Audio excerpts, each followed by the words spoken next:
5 minutes avec Dieu et sa parole.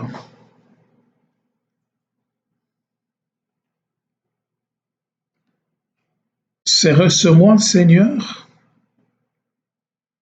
Méditation de mercredi 8 avril 2020. Le soir venu, Jésus se trouvait à table avec les 12. Pendant le repas, il déclara: Amen, je vous le dis, l'un de vous va me livrer. Profondément attristés, ils se mirent à lui demander chacun à son tour: Serait-ce moi, Seigneur?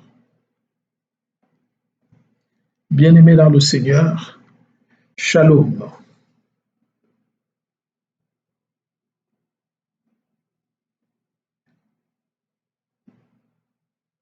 Aujourd'hui, nous entrons de plein pied sur le troisième chant du serviteur dont parle Moïse.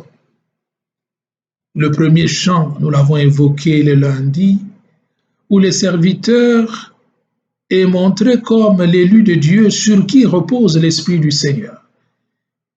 Et hier, nous avons renchéri que le serviteur, c'est celui que Dieu a établi comme la lumière des nations pour que son salut parvienne à tout homme et à chaque homme. Son salut doit parvenir jusqu'aux confins de la terre. Et aujourd'hui, le même serviteur du Seigneur, de Yahweh, nous est présenté comme le serviteur souffrant. Il est nommé, désigné comme le serviteur souffrant, le bouc émissaire, celui qui doit porter l'opprobre de son peuple, l'ignominie de son peuple. Ici, Judas Iscariote entre en scène pour trahir le Maître. Ainsi, dans sa Pâque, Jésus meurt pour nous arracher au pouvoir de Satan et il ressuscite pour que nous fassions partie de sa vie, que nous puissions comme lui vivre de la vie nouvelle qu'il nous donne et qu'il nous assigne par sa résurrection. Alors l'univers entier, sauvé par la passion, peut désormais confesser et proclamer la gloire de Dieu. Avec sa passion, Jésus se montre donc comme le vrai serviteur souffrant. Il obéit filialement à son Père et il témoigne de la vérité jusqu'à la mort, et pas seulement à la mort, jusqu'à l'humiliation la plus ignoble qui soit. Il va connaître les insultes et même les sarcasmes. On va jeter sur lui-même la salive. Quel est ce Dieu qui accepte une telle humiliation? Bien-aimés dans le Seigneur, essayons de réfléchir sur ces paroles. Le Maître t'envoie dire ou te fait dire: mon temps est approché, mon temps est arrivé. Oui, est arrivée l'heure du Seigneur, l'heure de donner sa vie. Pour 30 pièces d'argent se réalise ainsi la prophétie du prophète Zacharie, comme c'est écrit au chapitre 12 du livre de Zacharie, au chapitre 11, le verset 12. La chute définitive advient au dernier repas,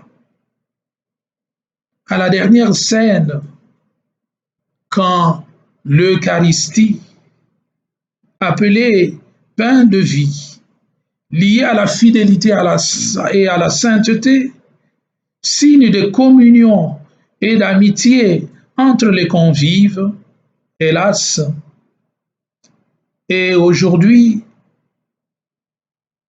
rejoint à ce que nous allons appeler la trahison et même le péché. L'Eucharistie, qui est signe de communion et de partage, devient en même temps signe de trahison et de péché.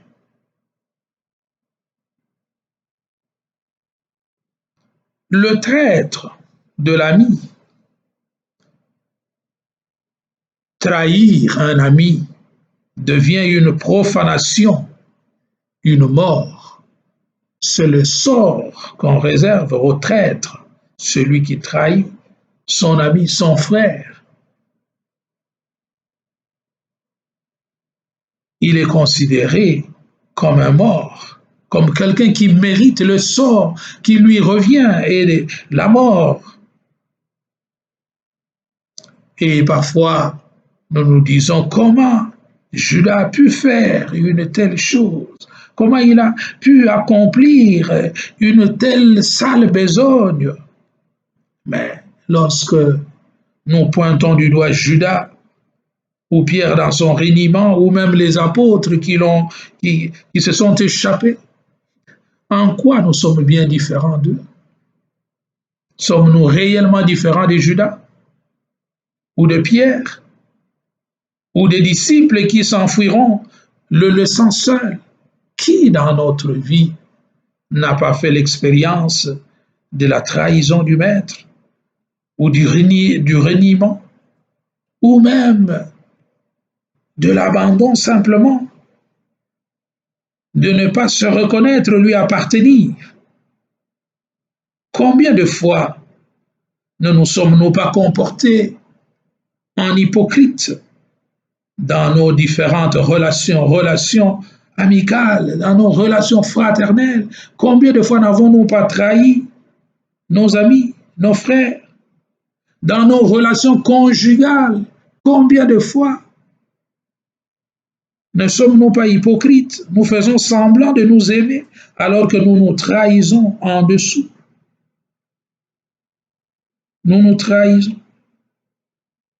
Combien de fois n'avons-nous pas trahi les relations familiales, dans les relations internationales, entre les pays, entre les peuples? Que de trahisons! Oui, ce monde est caractérisé par les trahisons et les reniements. Alors, au début de ce temps de grâce, de carême,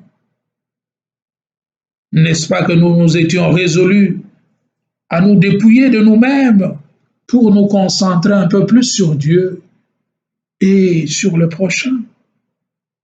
Et aujourd'hui, pouvons-nous dire que mission accomplie? Y avons-nous réussi? Mais puisque est accomplie l'heure du Seigneur, essayons donc de nous reconnaître que nous sommes indignes, que même nous ne sommes pas meilleurs que Judas, parce que chaque jour nous faisons l'expérience de la trahison ou du reniement comme Pierre, ou de l'abandon, lâchant le maître seul.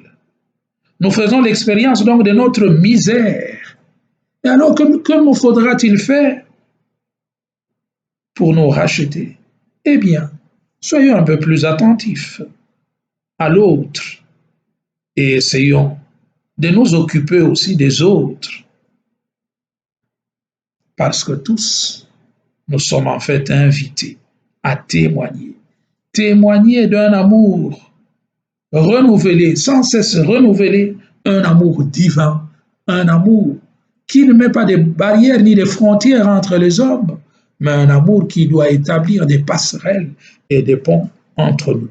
Alors, nous célébrerons la résurrection du Seigneur comme une aubaine qui nous fait passer réellement de la mort à la vie. Libère-nous, Seigneur, de toute hypocrisie pour accueillir ton amour et toujours nous aimer en vérité. Alors tu demeureras le Dieu d'alliance au milieu de nous. Amen. Disons notre invocation pour implorer la miséricorde du Seigneur. Ô toi Notre-Dame, jette ton regard compatissant sur nous qui recourons à toi. Seigneur Jésus, jette ton regard de compassion sur nous qui recourons à toi. Et que le Dieu Tout-Puissant nous garde et nous bénisse, le Père, le Fils et le Saint-Esprit. Amen.